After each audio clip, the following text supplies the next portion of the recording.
ఒకసారి లక్ష్మీనారాయణ మన college phone చేసి సార్ మీరు చెప్పండి అంటే సడన్గా కన్యాసంతో చెప్తున్నాను. ఇదేంటి పాత తరానికి చెందిన ప్రతినిధులాగి ఈయనని పాత పుస్తకాలు చెప్తున్నాడు అనుకుంటాడు. కొత్త పుస్తకాలు చదివారు ఆలోచిస్తే చెప్పగలను ఇప్పుడే అనుకుంటే చెప్పండి. That is problem. I read 40 years back.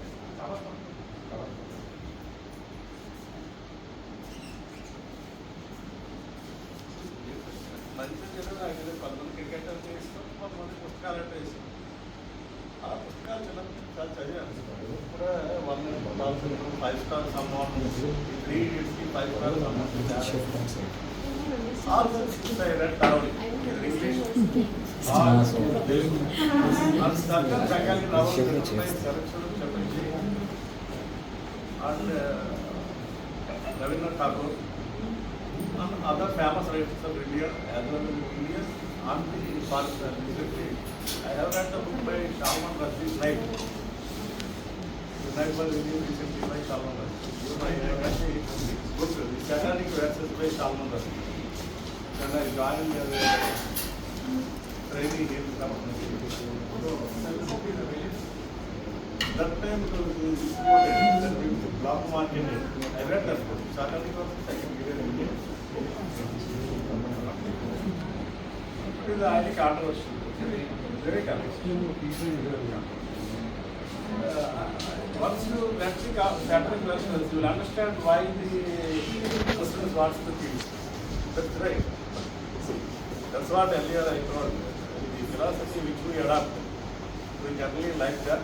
Why we like it? The reason is we see why the hero age of the film is always 20-26. Because we identify with the hero or is the hero. Like that in the book also we identify with Anderson.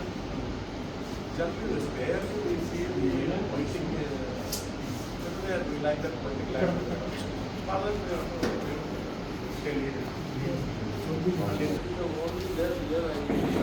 I read some books. I read the Kanyasuntam at the age of 12. Because there are so many editions are there. The bounded edition also I followed at the age of 12. And I am 7th standard.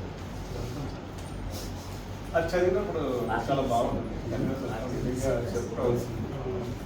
ఎందుకు ఈరోజు కన్యాశుద్ధం చెప్పుకోవాలి.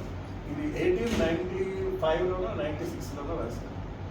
ఇప్పుడు ఎక్కడున్నా ఉంది 2024 అంటే ఇంచుమించుగా ఒక 125 ఏళ్ళు ఫార్వర్డ్గా వచ్చాను. ఆ పుస్తకం ఇప్పుడు ఎందుకు చర్చాం. ఫస్ట్ ఆఫ్ ఆల్ ఆ పుస్తకం ఇది రెలవెంట్ అన్నమాట.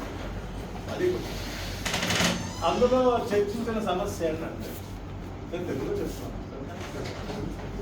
అందులో చర్చించిన సమస్య ఏంటంటే బాల్య వివాహాలు, వితంతు వివాహాలు చర్చించారు. ఎక్కువ బాల్య వివాహాలు చర్చించారు. అండ్ వితంతు వివాహాలు, స్త్రీలు, వారి పరిస్థితి, అప్పటి సొసైటీ ఎలా ఉంది అదంతా చర్చించారు. చాలా డీటెయిల్గానే చెప్పారు. చాలా సర్కాస్టిక్గాను చాలా ఫన్నీగా చెప్పారు. అది నిజంగా ఆ నాటకం చదువుతున్నంతసేపు చాలా బాగా రాశారు. రెలవెంట్ అనిపిస్తుంది. ఎందుకంటే కన్యాశుల్కం అంటే అమ్మాయికి పెళ్ళి అవుతుంది కదండి. ఇప్పుడు వరకట్నం అని వచ్చిన తర్వాత కాదు, అబ్బాయి పెళ్లి చేసుకుంటే కొంత కట్నం తీసుకుంటాడు. ఏమంటే అది వరకట్నం. ఇది 1930లో వచ్చారు. ఎగ్జాక్ట్ చెప్పాలంటే 1930 నుంచి వరకట్నం జరిగింది. అంతకుముందు కన్యాశుల్కం అని ఆచారం. అమ్మాయిని పెళ్లి చేసుకున్నప్పుడు అమ్మాయి వాళ్ళ అమ్మకి నాన్నకి ఇంత శుల్కం చెల్లించారు. శుల్కం అంటే money. The money has to be paid to the daughters father and mother some money. ఇప్పుడు దాదాపుగా ఇప్పుడు నాకు తెలియదు. ఇప్పుడు పెళ్ళిళ్ళని భార్య చెల్లుతున్నాయి, కట్నాలు లేవు. బట్ నేను స్టీల్ ప్లాంట్లో జాయిన్ అయినప్పటికీ లక్షల్లో కట్నం ఉంటుంది. స్టీల్ ప్లాంట్ ఎంప్లాయీస్ అంటే గోదావరి జిల్లాలోని, కృష్ణా జిల్లాలోని లక్ష ఇచ్చింది. 1,00,000 2 టీవీ ఇప్పుడు మేము కృష్ణా జిల్లా, గోదావరి జిల్లా ఉంటుంది. అది కానీ మా ప్లాట్ఫామ్లో నేను తీసుకున్న 1,00,000 అంటే ఇక్కడ లక్ష ఎదుగుతున్నారంటే ఈరోజు ₹1,00,000 అడగండి. 1896లో 1,800 రూపాయలు అండి అమ్మాయిని అమ్మడానికి. అది ఎంత ఘోరంగా ఉండేదంటే విజయనగరం త్రూఅవుట్ ఇండియా ఉండేది. పిల్లల పుట్టక ముందే నెలల పిల్లల్ని, పసిపిల్లల్ని, ముసలి వాళ్ళైన మగవాళ్ళు కన్యాశుల్కం పేరుతో డబ్బులు ఇచ్చి కొనుక్కొని పెళ్లి చేసుకునేది. చాలా సాంఘిక దురాచారం. అంటే పిల్లలు ఇంకా నెలల పిల్లలు పసికందులుగానే ఉన్న ఆడపిల్లల్ని వీళ్ళు ఈ పెళ్లి కూతురు తాలూకా తల్లి తండ్రి మరి డబ్బు లేకపోవడమే ఏమిటో మనకు తెలియదు, కానీ 1800 రూపాయలకి 2000 రూపాయలకి అమ్మేసేవారు. అమ్మడం అంటే ఈ సెన్స్ పెళ్లి చేసేవారు. ఈ ముసలి వాళ్ళకి అప్పటికే పెళ్ళి పారిపోయి ఉండేవారు వీళ్ళు. అలాంటి దురాచారం ఉంటుంది. సతి అనేది దురాచారం ఒకటి ఉండేది. అంటే భర్త చచ్చిపోతే భార్య కూడా సహగమనం చేయడం, ఆ దురాచారం ఉంది. ఆ దురాచారం ఇందులో లేదు, ఇందులో చర్చ లేదు. ఇందులో బాల్య వివాహం, వితంతు వివాహం అంటే ఆడవాళ్ళతో అంటే ఇంత చిన్న పాపం పెళ్లి చేస్తే వాడు చచ్చిపోయాడు. వాడు చచ్చిపోతే ఈ పిల్ల జీవితం ఏమిటి? దానికి ఈ ఆడపిల్ల తల్లిదండ్రులు ఇచ్చిన రిప్లై ఏంటంటే ఈ డబ్బు ఉంటుంది కదా, ఈ భూమి కొనిస్తాము, ఇది పంపిస్తుంది. మళ్ళీ ఎలాగా మొత్తం గుర్తంతా తీసేయాలి, తెల్ల బట్టలు వేసుకోవాలి, ఎవరికి కల్పించకూడదు. ఇలా సో మెనీ బ్యాన్ ఉండేది అనమాట. సొసైటీ చాలా బ్యాన్ ఉంది. ఇలాంటి టైంలోని ఏమైందంటే పాట రూపంలో చెప్తాను, బాగుంటుంది పాట.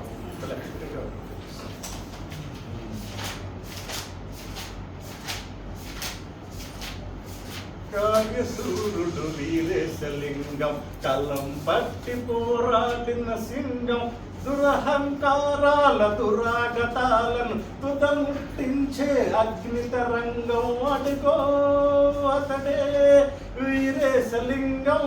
ఈ వీరేశలింగం అనే ఆయన పోరాడాడు దీని మీద రాజమండ్రిలో. అతనికి అసలు ఇంట్లో బాగుంటుంది. రాజమండ్రిలో ఈ చర్చలైన అంటే ఈ బాల్య వివాహాలు అయిపోయి వితంతులు ఉంటారు కదా ఇంట్లో, వారికి తిరిగి పునర్వివాహం చేయడానికి సాయశక్తిలో ప్రయత్నించాడు. అలా చాలా చేశాడు. సంఘంలో అందరి చేత వెలువైపడ్డాడు. ఈవెన్ మంచినీళ్ళు కూడా వాళ్ళ ఆవిడ గోదావరికి వెళ్ళి ఆవిడ తీసుకొని తెచ్చింది. అంత ఘోరం అంత. అలాంటి ఘోరాలలో గురజాడ అప్పారావు గారు, ఇప్పుడు ఎవరైతే కన్యాశుల్కం రాశారో ఆయన, వీళ్ళందరూ చాలా కృషి చేశారు. గురజాడ అప్పారావు గారు ఈ పరిస్థితులు వివరిస్తూ అప్పటి కాలంలో 1895లో ఈ కన్యాశుల్కం అనే నాటకాన్ని రాశారు. ఇంత ఖచ్చితమైన దురాచారం. ఇందులోని అప్పుడు రాజావారు ఉండేవారు విజయనగరంలో. రాజుగారి దగ్గర ఈయన పనిచేసేవారు. ఆయన ఆరోగ్యం కూడా బాగుండేది కదా. ఈ కన్యాశుల్కం అయితే నాటకం ఎందుకు రాశారు? నవల రాయొచ్చు కదా. నవల రాస్తే ఎక్కువ మంది చదువుతారో చదువుకుంటే నాటకం అయితే ప్రదర్శిస్తారు, చూస్తారు.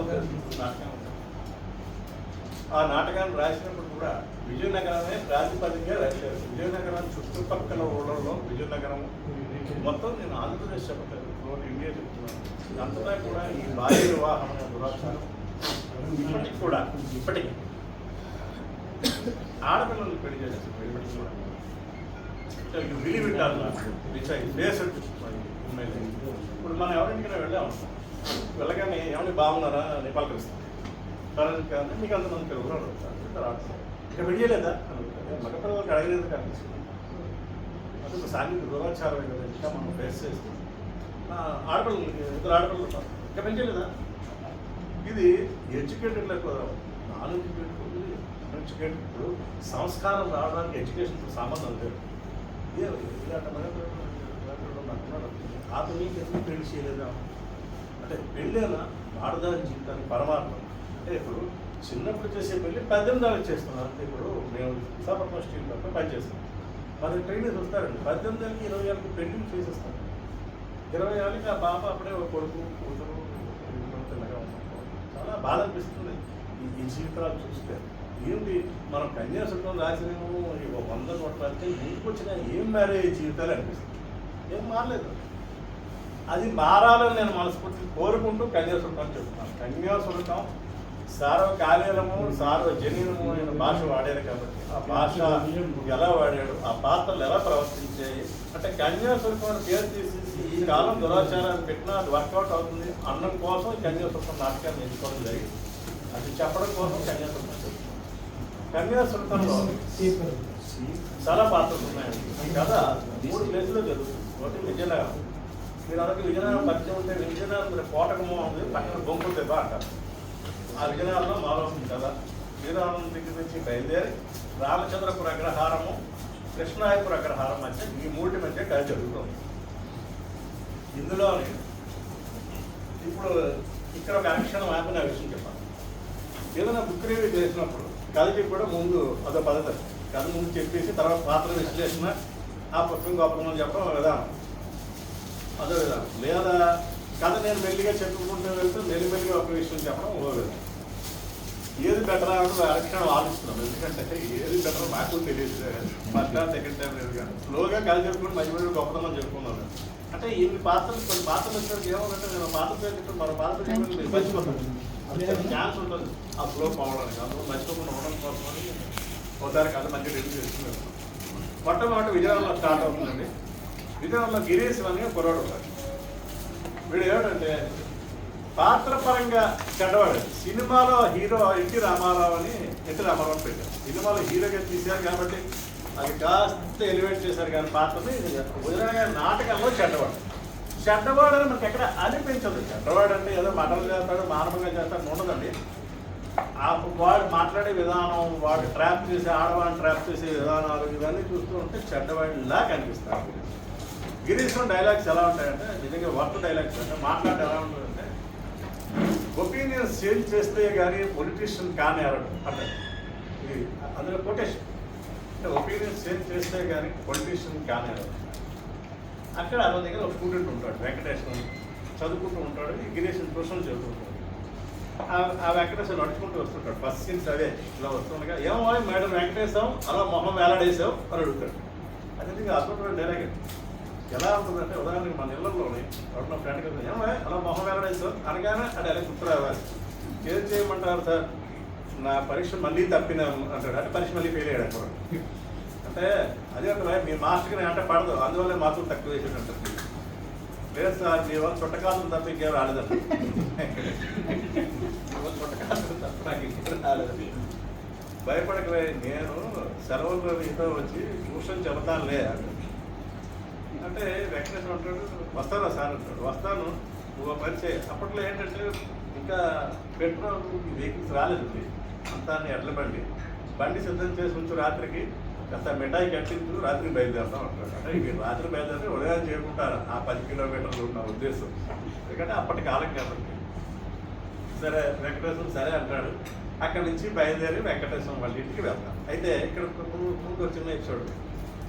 ఇప్పుడు ఈ పూర్వకాలంలో నుండి హోటల్స్ ఉండేవి కాదు. ఆ విషయం మీకు నాకు తెలుసు. ఇదంతా 1890 హోటల్స్ కాదు. పూటకేళ్ళు ఉండేది. పూటకుళ్ళమ్మ ఉంటుంది. ఆవిడ మనకి ఫుడ్ పెడుతుంది, మనీ ఇచ్చేస్తే సరే ఎంత. పూటకోళ్ళం ఏంటంటే ఆవిడ కూడా భర్త ఉన్నాడు. ఆవిడతో పాటు వీడు సహజీవనం చేస్తుంటాడు. వీడు తెలివేరు వాడు. వీడు ఎవరు దొరికితే వాడితో తిరుగుతుంటాడు. వీడు బయటికి మాత్రం లెక్చర్లు ఇస్తూ ఉంటాడు. అందుకే గిరీశం పాత్ర అద్భుతమైన పాత్ర అండి. అంటే మనం రామాయణం చదివాం అనుకోండి. మొన్న రామాయణం గురించి శ్రీరాముడు చెప్పారు. రామాయణం చదివాం అనుకోండి. అసలు రామాయణం అండి, రామాయణం దాని పేరు కాదు. చాలా మంది తెలియదు. వాల్మీకి రామాయణం పేరు పెట్టలేదు. సీతాయాశ్చరితం పౌర్యస్తవ అని పెట్టాడు. అంటే సీతాదేవి పాయింట్ ఆఫ్ నుంచి కథ, లేదా రావణాసురుడి పాయింట్ ఆఫ్ నుంచి కథ వెళ్తుంది. అంతా రావణాసురుడి నుంచి మొదలవుతుంది కథ.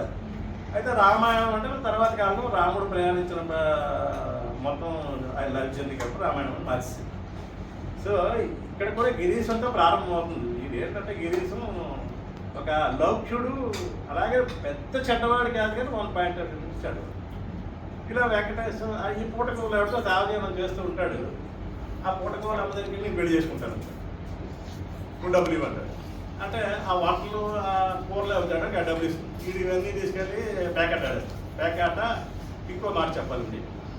విజయనగరంలో మీరు ఎప్పుడైనా శివాలయం మీద వెళ్తే అక్కడ సాని వీధి ఉంది. ఇప్పటికి కూడా అంటే అప్పటి కాలంలో నుండి ఈ సాంగ్లు వాళ్ళు అప్పటిలో అది గొప్పతనం. ఒక ఆవిడ అప్పుడు గొప్పతనం. ఇప్పుడు ఈరోజు మనం మాట్లాడుకుంటే గొప్పతనం. సో ఆ డబ్బులన్నీ ఆ సాని వీధిలో పోస్తూ ఉండేవాడు. మధుర అని మన వేస్ట్, ఆ వేస్ట్ డబ్బులు ఇస్తుంది. ఈ నేను ఆ పుస్తకం చదువుతున్నప్పుడు నేను బేస్ చేసి తీసుకెళ్ళి చెప్పాలి. అమ్మ అని తలుపుకొడతాడు పూటకోళ్ళ. ఏమైనా ఎలా వచ్చామని అడుగుతుంటాను. ఎవరు బాగుండమంటే నేను పొట్టికరాపులు పంతులునండి అంటాడు. ఈ పొట్టికరాపులు పంతులు ఎవడు? చదువుతున్న మనం ఎక్కడ వెళ్ళపోతాం కదా. ఇప్పుడు ఈ పొట్టికరాపులు పంతులు వాడు అట్లీస్ట్ 8 సార్లు వస్తాడు మనకి నాటకం వెళ్తుండగా. ఈ గిరీశానికి కొడుతుంటాడు, డబ్బులు ఇవ్వండి మా సార్ పంపించాను తర్వాత ఇస్తానంటాడు. ఎవడి పొట్టికరాపుల పంతులు? పొట్టికరాపుల పంతులు ఉంటుంది తెలుగులో మీరు చదువుకుంటే. ఏమిటి పొట్టికరాపులు అంటే తర్వాత నాకు అర్థమైంది. ఇదే ఫోటోగ్రఫీ మ్యాన్ వీడికైనా ఫోటో తీసాడు వాళ్ళిద్దరికేనే, ఆ ఫోటోగ్రాఫర్ డబ్బులు ఇస్తున్నాడు, ఫోటో ఇచ్చేసాడు. ఆ ఫోటోగ్రాఫర్ రాసినప్పుడు ఫోటోగ్రాఫర్ రాయాలి, అప్పటి కాలంలో తెలుగు అనుకుంటే నాకు రాశారు. ఇంకో మాట అండి, ఈ కన్యాసులకు అంతా మనం మాట్లాడుకున్న భాషలో రాశారు. మాట్లాడుకున్న భాషలో ఇద్దరు రాశారండి మొత్తం, కన్యాసులమే కాదు, ఇద్దరు మాత్రం తెలుగు భాషలో మాట్లాడుకున్న భాషలో రాశారు. ఇప్పుడంటే రాసేస్తున్నాం కానీ నేను చెప్పింది 1890లో చెప్తున్నాను. 1926లో చలం రాశారు. చలం అంతా మరి మీరు చలం పక్కా చదివితే అంతా మనం మాట్లాడుకున్న లాంగ్వేజ్. మీరు మన చలం మైదానం చదివినా, చలం మ్యూజిక్స్ చదివినా, ఏం చదివినా అతను మనం మాట్లాడుకున్న భాషలో రాశారు. అప్పట్లో ఇలా రాయకూడదు పెద్ద గొడవ ఉండేది, చాలా పెద్ద గొడవ రాశారు. కానీ పెద్ద గొడవ ఇదంతా వాళ్ళు ఇప్పుడు మనం ఫ్రీడమ్లో మాట్లాడుకున్న క్లబ్లో 2024 మాట్లాడుకుంటాం. మనం అందరం కంపెనీ మన డబ్బులు సంపాదించి సొసైటీలో మన స్టాండ్ ఉంది. ఇదే మనం విజయనగరంలో 1800 1900 వేసి ఉండేవాళ్ళు ఎంత మనం ఎంత అప్పుడు అంటే సోషల్గా మన బయస్క్రీట్ ఉంది కదా, అంతా అలా ఉంది అప్పట్లో, ఇంత అలా ఉంది. ఇది ఆయన ఫోటోగ్రాఫర్ మందులు వచ్చి ఈ ఫోటో ఇచ్చాను గిరీశాన్ని డబ్బులు ఇమ్మని అంటాడు. దానికి నువ్వేనా ఈ మధురవాంతో ఫోటో దిగి ఆ ఫోటో చూస్తుంది ఆవిడ, దాంట్లో తిరుగుతున్నాడు వీడు, డబ్బులు అదే తీసుకెళ్ళిపోతాడని గిరీశాన్ని తనబోదు. అక్కడికి గిరీష్ ఈ ఫోటోలో మనకు నాకు గుర్తు పెట్టదు, వెంకటేశ్వర తాను ఇంటికి వెళ్ళి ఈ సెలవులు ఎలా గడిపేద్దామని బయలుదేరుతాడు. ఇది బ్యాక్గ్రౌండ్. సో వెళ్తాడు వెంకటేశ్వర ఇంటికి వెళ్తాడు. ఇంటికి వెళ్ళగానే వెంకటేశ్వర తాలూకా బ్యాక్గ్రౌండ్ ఉన్న విషయం చెప్తాను. వెంకటేశ్వర తండ్రి పేరు అగ్నిహోత్రావు. అవదాలంటే నీకు ఇక్కడ మరో మాట చెప్పాలి, మీ పాత్రలన్నీ బ్రాహ్మణ పాత్రలే, ఇంకో పాత్ర రేయర్ మీకు అంటే. అగ్నిహోత్ర అవదాలు నిజంగా అగ్నిహోత్ర అవదాలనే, నిజంగా అగ్నిలాగే ఉంటాడు, వాడికి ఆవేశం ఎక్కువ. అగ్నిహోత్ర అవదాల భార్య పేరు వెంకమ్మ. ఆవిడకి ఇద్దరు కూతుళ్ళు ఒక కొడుకు. పెద్ద అమ్మాయి పేరు బుచ్చమ్మ, రెండో అమ్మాయి పేరు సుబ్బమ్మ, ఈ మూడోవాడు ఈ మధ్యలో వాడు వెంకటేశ్వర. ఈ బుచ్చమ్మకి పెళ్ళి అయిపోయింది, చిన్నప్పుడే చేశారు, భర్త చనిపోయాడు, ఇంట్లో ఉంటుందన్నమాట. ఈ గిరీశం బండి తగ్గానే ఈ బుచ్చం నీళ్లు పట్టుకుని అలా వెళ్తుంది. డైలాగ్ బాగుంటుంది, అంటే ఎందుకంటే ఈ డైలాగ్ చాలా బాగుంటుంది. ఎవరో ఈ యంగవీడో మీ ఇంట్లో ఉంది అని అడుగుతారు. మా అక్కయ్య సార్ అంటాడు తలసి, తల చెడినట్టుంది అంటాడు. అవును సార్ చౌరు రాసుకోలేదు అంటే అది కూడా రోజు నేను చెప్తున్నాను. అప్పుడు వెంకటేశ్వర ముందు అర్థం కాదు కాదు, అవును అవును అంటాడు. అంటే అప్పుడు ఈ గిరీశం ప్లాన్ ఏంటంటే ఈ బుచ్చం ట్రావెల్ పెట్టి పట్టుకెళ్ళిపోతాం, పెళ్లి చేసుకుందాం కాదు, పట్టుకెళ్ళిపోయి ఏదో చేసుకోవాలి. అది ఓవరాల్ థీమ్ ఆఫ్ ది నాటకం. ఈ కన్యాశుల్కం అంటే ఈ వెంకటేశ్వర కూతురికి ఒక ముసలాన్ని ఇంటికి పెళ్లి చేయబోతాం, అది కూడా ఈ థీమ్లో ఒక థీమ్, అది మెయిన్ థీమ్ నన్ను. ఈ గిరీశం ఇంటికి వచ్చి రాగానే అగ్నిహోత్ర అవదాలు ఎవడో ఈ దొరక అడుగుతారు. అంటే వీడు టోపీ అది పెట్టుకొని సెటప్ గడప తీస్తాడు గిరీశం, ఎవడో దొరక అంటారు. అప్పటి కాలంలో లుంగి అది కట్టుకొని పిల్లకి అది వేసుకొని జంజలు అంటే దానికి అనుగుణంగా ఉంటారని అగ్నిహోత్ర అవదాలు. వెంటనే అగ్ని గిరీశం కోపం వచ్చి డూ దిస్ మ్యాన్ అంటాడు.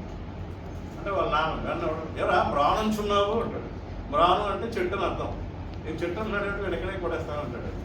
లాస్ట్కి ఎలాగైతేనే కాంప్రమైజ్ చేసి పిల్లాడికి చెప్పడానికి వచ్చారండి, పాఠం చెప్పడానికి వచ్చిన అయ్యవారు ఇంట్లో ఉంటారంటే ప్రతి నేను ఫ్రీగా నీకు ఫుడ్ పెట్టాలంట కూర్చొని. అది మళ్ళీ ఒక పెద్ద ఎంతో అంతర్గతంగా మొత్తం మీద అగ్నిహోత్రం వాళ్ళ భార్య ఆవిడ చాలా మంచి ఆవిడ, లేదంటే పిల్లవాడికి సెలవుల్లో పాఠం చెప్తారు అని చెప్తారు. సరే అండి, వాళ్ళు ఈ లోపల ఏమవుతుందంటే ఈవిడ తాలూకా తమ్ముడు ఉంటాడు, ఈ అగ్నిహోత్రావు వాళ్ళ భార్య తమ్ముడు, అతని పేరు కాటక శాస్త్రి. అతను అక్కడే ఉంటాడు. కాటక శాస్త్రి ఏమో వెంకటేశ్వరం ఏం నేర్చుకున్నావో ఒకసారి చెప్పు అంటాడు. అంటే వాడికి ఏం వస్తే కదా చెప్పడానికి, వీడు నేర్పలేదు వాడు నేర్చుకోలేదు. ఇప్పుడు మాస్టర్ అలా చూసుకుంటాడు, ఏమవుతాడు ఏదో చెప్పబోయి అంటాడు. అనగానే వాడు మన ప్రభావాలను దమయంతి అని చెప్పి భజన చెబుతాడు, సగం చెబుతాడు. ఏది మన ప్రభావాలను అంటే అర్థం చెప్తాడు కాటక శాస్త్రి. అనగానే నాకేం వాడికి రాదు అంటే వెంటనే గిరీశం అనుకో, లేదండి ఇప్పటికిప్పుడు పద్యాలు బట్యం వేయిస్తారు, అలాంటి కష్టమైన పదాలకి పిల్లలకి చెప్పరండి తప్పించదు. అనగానే పాపం వాళ్ళ అమ్మ ఉంటుంది వెంకటేశ్వర, మీ అందరూ ఇంగ్లీష్లో మాట్లాడుకుంటారు అంటే వీళ్ళిద్దరూ మాట్లాడుకుంటారు. Boys to don the burning dock అంటాడు వాడు వెంకటేశ్వర. అనగానే ఇక్కడికి Girisham yes when a verb is added to present you should add ing అంటాడు వీడు ఇప్పించి. అంటే వాళ్ళు మాట్లాడుతున్న వెన్ మ్యాటన్ అనే ఒక గ్రామర్ పుస్తకం గురించి లోపల ఎక్కడో చిన్నప్పుడు ఎదురు మాట్లాడుకుంటారు. లాస్ట్కి ఇలా మాట్లాడుకుంటే కాసేపు అయిన తర్వాత అడుగుతుంది ఏం మాట్లాడుకుంటారంటే ఈ సెలవుల్లో ఎలా గడపాలని ప్లాన్ చేస్తున్నాం అని చెప్తాను. అంటే నాటకం వెళ్తున్న కొద్ది వీడు ఆడుతున్న ఒక్కొక్క నాటకానికి వాడు అంకం చేస్తూ ఉంటాడు. ప్రేక్షకులుగా మనకి అర్థం అవుతూ ఉంటుంది. దేవతల పక్కన చదువుతుంది మనకి ఇలా ఉంటారా మనుషులు అంటే ఉంటారు. మా అక్కకండి మా అక్కలకి పెళ్లి చేస్తారు. ఇది జరిగే చనిపోయినాడు. మాకు చాలా ఆ ఇంట్లో ఆ జీవితం చాలా బాధాకరం. అలాగే మా దొంగ గారు చూశారు కడతాను అంటే రాజవివాహం చేసారా ఇదంతా వాళ్ళందరూ వెళ్ళాలా అని పదాలు రాలేని అని నేను చూసేది. మా అక్కను చూశాను, మా పెద్దలు ఉంటారా గిరీశం లాంటి వ్యక్తులు కూడా నేను చూశాను. నేనేమి చూశాను. గిరీశం అంటే 1996 కాదండి, 1924 కూడా ఉంటారు. అవతల వాళ్ళు ట్రాప్ చేయడానికి వీడి గొప్ప ఒక అమ్మాయినే కాదు వీడి గొప్పలు నిరూపించుకుంటే వీడు ఏమేమి చేస్తాడు ముందుకెత్తుగా ఇంకా మిగిలిన పాత్రలు కూడా మనకి అన్ఫోల్డ్ అవుతూ ఉంటే హౌస్ సిస్టమ్ రాన్సని మనకు అర్థం అవుతుంది సొసైటీ. ఇలాగా గిరీశుడు ఉంటాడు కదండి. ఈ మధురవాణ్ణి గిరీశం వెళ్ళి కలుస్తూ ఉంటాడు విజయనగరంలో. ఇప్పుడు ఇదంతా కృష్ణాయ పురాగ్రహారంలో అంటే వేరే కూడా జరుగుతుంది. రామచంద్ర పురాగ్రహారంలో వేరే మరో ఊరు ఉంటుంది. ఆ ఊళ్ళో విజయనగరంలో రామప్ప పంతులు గారు అని వేరే ఉంటాడు. ఆయన రామచంద్ర పురాగ్రహం. ఆ రామప్ప పంతులు భాస్కర్ కరెక్ట్గా మీరు వచ్చారు. రామప్ప పంతులు అతని పేరు. ఈ రామప్ప పంతులు మధురవాణి ఉంచుకుంటాడు. మధురవాణి ఉంచుకొని రామప్ప పంతులు మధురవాణితో సరసం ఆడుతూ ఉంటాడు. ఎలా అంటే పిల్ల అగ్గిపుల్ల అన్నాడు అనగానే ఆవిడ ఇలా అగ్గిపెట్టి అందిస్తుంది మధురవాణి. నిజంగానండి వేశ్యే కానండి మధురవాణి పాత్ర మీద ఉంది. అట్లీస్ట్ నాకు తెలిసి ఒక 40 పుస్తకాలు వచ్చాయి. నేను అన్ని డీటెయిల్గా చదివాను మధురవాణి గొప్పతనం అంతా. వేశ్యే కానీ నిజంగా అద్భుతమైన పాత్ర. అంటే ఈ సినిమా సాహిత్యం యాక్టర్ కానీ మీరు నవలు చదువుతుంటే మధురవాణి నాకు కంఫర్ట్ అవుతుంది. మొట్టమొదటిలోనే ఈ సీన్లోనే వాడు ఎలా చేయబడిపోతాను అబ్బా వదులుదురు నేను ఇంట్లోకి రాకూడదు మీరన్నీ మైల్ చేసేస్తున్నారు దూరంగా ఉన్నాడు అంటారు. ఇప్పుడేమిటి ఇవన్నీ నీకేమిటి అంటాడు. అంటే ఆడదానికైనా మగవాడికైనా నీతి ఉండాలి కదా అంటారు. అంటే మా అమ్మ అలా చెప్పింది నీతిగా బతకమని నేను అలాగే బతుకుతానని చెబుతుందండి. అంత గొప్పది మధురవాణి. ఆ మధురవాణే ఈ నాటకం వెళ్ళే కొద్ది ఈ బాల్య వివాహాన్ని ఖండించి వీళ్ళందరి జీవితాన్ని సరిదిద్దడానికి ప్రయత్నిస్తుంది ఆవిడ. అంటే మనం ఆ పాత్ర వేశ్య పాత్రైనా ఆ తర్వాత కాలంలో పురాణం సుబ్రహ్మణ్య శర్మ గారు మధురవాణి ఇంటర్వ్యూలని ఆరుద్ర గారు మధురవాణి గొప్పతనం అని పుస్తకాలు రాశారు. అవన్నీ నేను చదివాను మధురవాణి పుస్తకాలు డీటెయిల్గా చదివాను. అదే మన అన్ఫార్చునేట్లీ గూగుల్లోనే ఏదో చెప్పాలి కదా నేను ఏమీ చదవలేదు ఏమీ చేయలేదు కామేష్ తంతాడు మీరు అందరూ ఏం చెప్తామని మధురవాణి అని కొట్టానండి. కొడితే ఏదో మధురవాణి అనే యాంకర్తో ఇంటర్వ్యూలు మధురవాణి వాస్తుకు సంబంధించినవి మధురవాణి ఆస్ట్రాలజీ ఏవో అవన్నీ వచ్చాయి. గూగుల్ వాడికి మధురవాణి తెలియదని మూసాను. నేనే తీసుకుని అన్ని సొంత వాళ్ళు వస్తే రిలేటర్. అలాగా మధురవాణి ఈ రామప్ప పంతులు ఉంచుకొని అంటాడు మధురవాణితో వెళ్ళిపోదాం పద నేను డబ్బులు ఇస్తాను అంటాడు. ఎక్కడికి ఈ రామచంద్ర ప్రగ్రహానికి వెళ్ళిపోదాం అంటాడు. అంటే లేదు గిరీశం గారితో ఒక మాట చెప్పి వెళ్దాం. గిరీశం ఆవిడ మధ్యలో అంట సీరియస్గా. అంటే అదేంటండి గిరీశం గారు కదా మొట్టమొదటి నాకు డబ్బులు ఇచ్చింది ఇప్పుడు మీరు వచ్చారు నీతి ఉండాలని ముందే చెప్పాను కదా మీకు మీరే ఇట్లా మాట్లాడుతున్నారు. వాడిని గిరీశం కాదు వాడి మీరు గెర్రడు అనేవాళ్ళం బొట్లేరు ఇంగ్లీషు కాదు వాడికేం తెలుసు అంటారు. అంటే రామపంతులు ఏంటంటే పరమలోకి డబ్బు కోసం ఏమో చేస్తారు. ఆ టైంలో గిరీశం వస్తాడు తలుపడతాడు. కరెక్ట్గా ఆ టైం గిరీశం తలుపడగానే అంటే బికాజ్ నాటకం కాబట్టి నీకు నాటకం పోతుంది తప్పదు తలుపు తీయడానికి వెళ్తున్నాను గిరీశం గారు వచ్చినట్టున్నారు అంటుంది మధురవాణి. అనగానే అమ్మ వాడా అయితే చెప్పేసి దీని కింద దూరుతాడు. దేని కింద మంచం కింద దూరు దాక్కుంటాడు ఆ రామప్ప. అప్పుడు మళ్ళీ గిరీశం లోపలికి వచ్చి ఏమిటి కొత్తవాదం వస్తుంది ఎవరు ఉన్నాడా అంటాడు. ఎవరు ఉన్నాడా అని అడుగుతాడు. అంటే అదొక ఎవరు లేరు సరే కూర్చుంటాడు. అలాగే ఎక్కపోలే కొట్టలి అని ఏదో అంటాడు. అనేసి అన్నీ మాట్లాడుతుంటే వీడేమో మధ్యలోనే నీకెందుకు నేను ఏదో చాలా చేశానని ఏదో గిరీష్ చెబుతుంటే కిందనే రామప్పంతులు మనసులో అంటాడు. వేద ఇంగ్లీష్ ఒకటి అన్నీ వచ్చినట్టు మాట్లాడుతున్నాడు అనుకుంటూ ఉంటాడు కదా. ఈరోజు మళ్ళీ తలుపు పడతారు. కొట్టగానే వస్తున్నాను అంటే గిరీష్ నువ్వు ఆగడు అంటే మధుర ఎందుకు తలుపు తీయకూడదు అడుగు అంటే అది కొట్టకూడదు నన్ను ఉతికేయడానికి వచ్చింది దాని డబ్బులన్నీ ఖర్చు పెడుతున్నాను అంటే తలుపు తీస్తాను వెళ్ళాడు తలుపు కొట్టకుండా తలుపు బద కొట్టేటట్టున్నావు అంటే అయితే ముందు నువ్వు వెళ్ళని చెప్పి మంచి కింద దూరినప్పుడు దూరిన తర్వాత రామపంత కనిపిస్తుంది కదా కింద ఎవరన్నా దాచిందో మనకి మాత్రం నీతి కబుర్లు చెబుతుంది అంటాడు ఎవరు గిరీష్ మనకి నీతి చెబుతుంది కింద ఎవరన్నా దాచిందో అంటాడు అరే మామ అప్పటికి రామపంత చూసే మామ కింద నువ్వున్నాయి ఇలాంటి వారిని రూపాయికి 100 మందిని ఇస్తాను దీని చుట్టూ నువ్వు తిరుగుతున్నావు అంటాడు తెలియదురా బాబు డబ్బుల కోసం వచ్చాను రా ఏదో చెబుతాడు అయితే రామపంతుడు కొద్దిగా వయసు నల్లినవాడండి గిరీశం కొద్దిగా వయసులో ఉన్నాడు రామపంతులతో ఏమంటాడంటే నువ్వు ముందుకు రా నేను వెనక్కి వెళ్తానంటాడు రామపంతుడు ముందుకు వస్తాడు గిరీశం వెనక్కి వెళ్తాడు ఈ రాముడు పుట్టకొల్లం వచ్చి ఎక్కడున్నాడు గిరీశం డబ్బులు ఇవ్వరు అని చెప్పి కరపడికి తిరుగుతూ ఉంటుంది అప్పుడు మధుర వాళ్ళు సైన్ చేస్తుంది కింద పడు అప్పుడు ఏం చేస్తుందంటే ఆ కర్ర పెట్టి కొడుతుంది కొట్టగానే రామపంతుడు కిందకు వచ్చి పైకి వస్తాడు వచ్చి నువ్వును నీ మొగుడు తర్వాత చావండి నన్ను కొడతారు వాడి కిందనే ఉన్నాడు అప్పుడు గిరీశం అంటాడు నువ్వు కిందకి రా అంటాడు అదంటుంది నువ్వు పైకి రా అంటుంది అప్పుడు లాస్ట్ గెంతేసి రామపంతులు కొట్టేసి పారిపోతాడు Girisham that is the scene అంటే ఆ సీన్ చెప్పకపోతే ఎంజాయ్ నాటకం నేను కథలో చెప్పి గిరీశంలో చేశాడు వెంకటేశ్వరలో చేశాడు అగ్రవాల పాత్ర అయితే రామపంతుల పాత్ర మధురవాని పాత్ర చెప్పి వచ్చిపోయాడు ఆ సీన్ చెప్పడం కోసం చెబుతున్నాను కొన్ని సినిమాలు పెట్టారండి సీన్స్ కొన్ని సినిమాలు పెట్టలేదు ఓ సీన్ చెప్పాను అయిన తర్వాత సరే వీళ్ళందరూ వెళ్ళిపోతారు వెళ్ళిపోయిన తర్వాత ఈ రామపంతులు ఏం చేస్తారంటే రామపంతులకి ఓ రెంటు ఉంటాడు అతని పేరు లొక్కావలం లొక్కావదాలకి ఇంచుమించుగా 77 వాడికి అలాగే వాడికి కూడా ఆశిస్తుంది వాడికి ఎలాగైనా పిల్లకి పెళ్లి చేసి ఆ డబ్బులు కొట్టేద్దామని రామపంతులు రామపంతులు లొక్కావదాలకి ఏం చెప్తాడంటే రామపంతులు లొక్కావదాలని మా అనిపిస్తాడు నువ్వు పెళ్లి చేసుకో అని చెప్తాడు ఒకవేళ నాకు పెళ్ళొద్దు అంటే లొక్కావదాలకు కూతురు ఉంటుంది మీనాక్షి అని ఈ మీనాక్షి చిన్నప్పుడే పెళ్లి చేసేయడం వల్ల భర్త చనిపోతాడు ఇంట్లో ఉంటుంది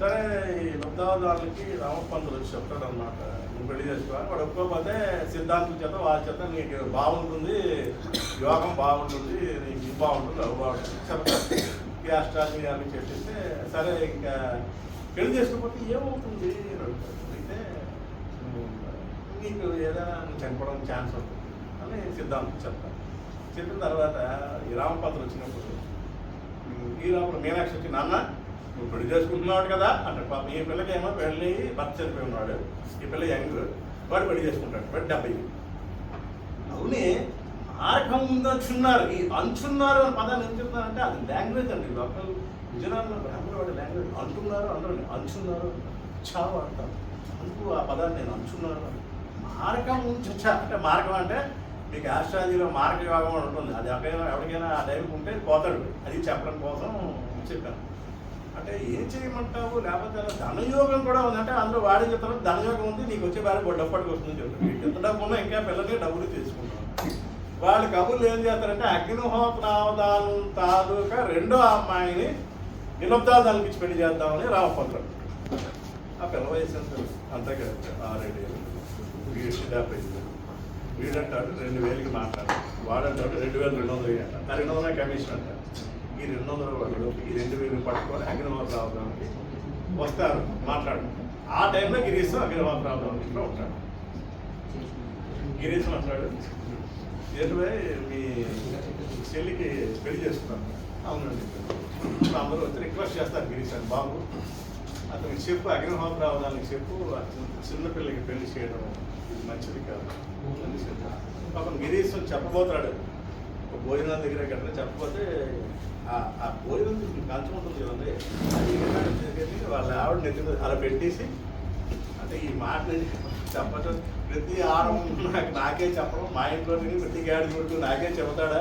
అని నాన్న దీంట్లో తిప్పేసి దాన్ని తోసి వెళ్ళిపోతాడు వెళ్ళిపోతే పాపం ఎక్కడ రావాలి భార్య ఒక పక్కన ఇంట్లో దూకి చనిపోదాం గిరీశం రక్షిస్తాడు అందుకే సామెత వచ్చింది వెంకి పెళ్లి సుబ్బుచావుకి వచ్చింది ఈ వెంకమ్మ అని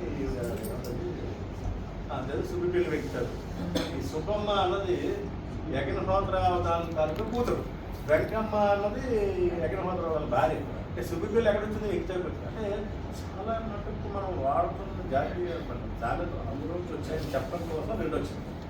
అలా ఒక్కటి నాకు గుర్తున్నంత పేరు చెప్తాను. అలాగా రక్షిస్తాడు. మా రక్షించి వీళ్ళందరూ అడ్డుపడ్డారని చెప్తారు. ఆవిడ అడుగుతుంది ఎంత వయసు ఉంటుంది అంటే ఈ అగ్నిహోత్రాలు అందరూ పర్వాలేదు చాలా కసరత్తులు అవి చేసి 40 అరవడం చెప్తారు. అప్పుడు గిరీశం గారు చెప్తాడు వాడికి 77 నాకు వాడు మామయ్య అవుతాడు వాడికి ఏ పార్టీ పనిచేసి చావదు వాడికి చిన్నపిల్లలు ఎవరు పెట్టాలో అడ్డుపడతాడు. వాడు అక్కడి దాకా వాడు మాట చెప్పడం మాత్రం చెప్తాడు. ఎందుకంటే ఏదో చెప్తే వాడు వీళ్ళు వినకుండా మూర్ఖత్వంగా ఆ పిల్లతో పెళ్లి చేసేద్దాం అనుకుంటారు. మధురవాణి ఉంటుంది. మధురవాణికి కూడా తెలుస్తుంది. ఈ లోపల ఈ వెంకమ్మకి తమ్ముడు ఉన్నాడని చెప్పాను కదండి గాటక శాస్త్రి. ఈ గాటక శాస్త్రి ఏమో ఓ నాటకం ఆడతాడు. వాళ్ళ శిష్యుడికి ఆడవేషం వేసి పట్టుకెళ్ళి లబ్ధావధానికి ఇచ్చి పెళ్లి చేస్తాడు. లబ్ధావధానికి ఇచ్చేసి డబ్బులు వీళ్ళు ఇచ్చిన దానికి ఎక్కువ ఇస్తానని చెప్పి ఈ లబ్ధావధాలకి ఈ గాటక శాస్త్రి తన శిష్యుడికి ఆడవేషం వేసి పట్టుకెళ్ళి పెళ్లి చేస్తాడు. ఈ పెళ్లి చేయడానికి ముందు వచ్చింది. ముందు వీళ్ళు మధురవారి ఇంటికి వెళ్తారు. అమ్మ నువ్వు చెప్పు పెళ్లి చేయాలి అని చెప్పి గుంటూరు శాస్త్రులు అని వేషంలో వెళ్తాను. ఇది నాకు కూతురు అంటాడు. అది ఇలా తీసుకొని శిష్యుడిని చాలా అందంగా ఉన్నారు అంటే చుట్టలకి అవసరం ఏమంటే వాసన వస్తుంది అంటే మధురవారి పట్టించింది. ఇది మగవేషం ఆడవేషం వేస్తారు మగడికి. శిష్యుడు చుట్టలకి అవసరం అనగా వెంటనే గురువు అందుకని ఏమన్నా నా డబ్బాలో చుట్టలు మాయమైపోతున్నాయి అని అడుగుతారు. తీసి పాపం మొదలుగానే తన మెడలో ఉన్న గొలుసు అంటే అందులో కంటే అని రాశారు. ఆ గొలుసు వేసి పెళ్లి చేస్తారు. మొత్తం ఉద్దావతాలకి ఇచ్చి పెళ్లి చేస్తారు. ఈ విషయం అగ్నిహోత్రాలు తెలియదు. వాళ్ళు బయలుదేరుతారు. వాళ్ళ ఊరి నుంచి బయలుదేరుతారు. ఈ సామాను చరంజామ అన్నీ పట్టుకొని. ఈ గిరీశం ఏమిటంటే ఎలాగైనా సరే ఈ బుచ్చమ్మని మధ్యలో తీసుకొని వెళ్ళిపోతే వీళ్ళిద్దరూ లేచిపోయారు కాబట్టి ఆ అమ్మాయికి పెళ్ళి అవ్వదని ఈ పిల్లకి చెప్తాడు. ఈ బుచ్చమ్మకి అలా చెప్తాడు. అలా కన్విన్సేస్తాడు ఆ పిల్ల. ఇక్కడ మరొక గిరీశం గురించి చెప్పాలంటే గిరీశం ఒకసారి రిక్షాలో వెళ్తుంటే రిక్షావాడికి అలా మాట్లాడుతూ the 12 causes of regeneration of India వాళ్ళు హెచ్చరించాను పూనాలో ప్రొఫెసర్ డంగి పేరు అనగా రిక్షావాడు అంతా వింటుంటాడు. అంతా వినగానే లాస్ట్ అంటాడు రిక్షావాడు చెప్తాడు అయ్యా